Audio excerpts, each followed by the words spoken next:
What if the United States, the land of capitalism and free enterprise, elected a socialist president in 1912? What if Eugene V. Debs, the voice of labor and class equality, took the White House, defeating Roosevelt, Taft, and Wilson? How different would American history be?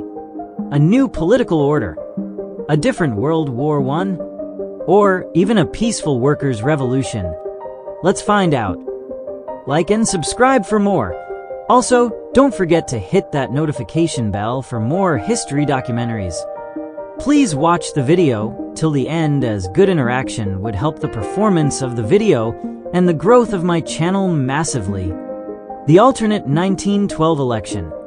How Debs won. To imagine a Debs presidency, we first need to understand what had to change in 1912.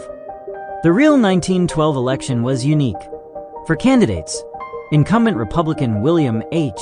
Taft, Democrat Woodrow Wilson, former President Theodore Roosevelt running under the progressive Bull Moose banner, and Eugene V. Debs of the Socialist Party. Wilson won with just over 40% of the vote due to the split in the Republican base. In our alternate timeline, Debs capitalizes on the dissatisfaction among industrial workers, disillusioned farmers, and young progressives frustrated with the infighting between Roosevelt and Taft. A massive labor strike in early 1912, something akin to the Lawrence textile strike, explodes into a national movement, and Debs gains the support of labor unions, immigrant communities, and young urban voters. By Election Day, a perfect storm forms. Roosevelt and Taft split the Republican vote even more dramatically, and Wilson loses ground in key northern states due to Debs' appeal among workers. Debs secures a handful of critical northern and midwestern states like Ohio, Illinois, and Pennsylvania, gaining just enough electoral college votes, likely through a coalition of left-leaning progressives and a surprisingly high voter turnout among the working class. The nation reacts. The reaction: shocked. In the Bible Belt and conservative Midwest, newspapers cry out that America has fallen to red tyranny. But in northern cities, working-class neighborhoods erupt with joy. Labor halls host celebrations. Immigrant communities believe their voices have finally been heard. Taft, ever the constitutionalist, concedes quietly but warns of instability. Roosevelt, furious, claims the American spirit has been hijacked by radicals. Wilson, bitter but poised, returns to academia but vows to fight Debs' agenda through the Democratic Party. The elites, industrial magnates, bankers, and conservative press panic. Stocks drop temporarily, and the newly inaugurated Debs walks into the White House amid national uncertainty. Debs' cabinet and presidential agenda. Debs assembles a cabinet composed of union leaders, progressive academics, and reform-minded politicians. Figures like Upton Sinclair and Jane Addams serve in advisory roles. Debs rejects corporate lobbying influence and calls for a people's administration.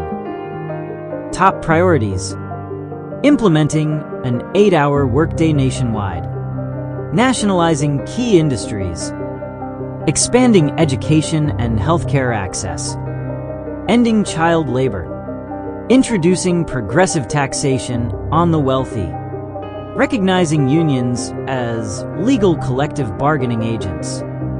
In place of Wilson's new freedom, Debs launches the Workers' Commonwealth, aiming to empower the working class and reduce income inequality. Economy and the rise of American socialism. Despite panic from Wall Street, Debs doesn't crash the economy. Instead, his government invests heavily in infrastructure and social programs, launching public housing initiatives and free night schools for workers. While he doesn't create a USSR-style command economy, he builds a mixed economy. Private small businesses still exist, but monopolies are broken up. The Federal Reserve Act is passed in a modified form, ensuring banks serve the public interest. Socialist ideology grows in legitimacy. By 1914, the Socialist Party gains dozens of congressional seats. Former progressives and disillusioned Democrats cross the aisle. Debs turns the U.S. into a multi-party democracy, breaking the two-party system. Debs and the world. War, peace, and diplomacy. World War I. Debs is a staunch pacifist. When war breaks out in Europe in 1914, he refuses to enter, rejecting calls for intervention even after German U-boat aggression. He condemns the sinking of the Lusitania, but maintains neutrality. Instead of military buildup, he uses diplomacy and economic tools to maintain peace. The U.S. becomes a broker for negotiations, angering Allied powers but gaining admiration from many Americans. Mexico and Latin America. Debs ends interventionist policies in Latin America. In 1914, he withdraws from Veracruz and refuses military involvement against Pancho Villa in 1916, favoring negotiations instead. This sets a precedent for non-interventionist foreign policy decades ahead of its time. Social policy, a new social contract. Under Debs, social legislation flourishes. A nationwide Child Labor Act passes early in his presidency.